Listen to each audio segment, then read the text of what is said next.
السلام علیکم ورحمۃ اللہ وبرکاتہ۔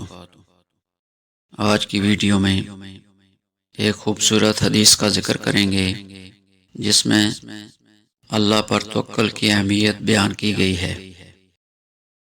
حضرت عمر بن خطاب رضی اللہ تعالی عنہ کہتے ہیں کہ رسول اللہ صلی اللہ علیہ وآلہ وسلم نے فرمایا، اگر تم لوگ اللہ پر توکل کرو جیسا کہ اس پر توکل کرنے کا حق ہے تو تمہیں اسی طرح رزق ملے گا جیسا کہ پرندوں کو ملتا ہے کہ صبح کو بھوکے نکلتے ہیں اور شام کو آسودہ واپس آتے ہیں۔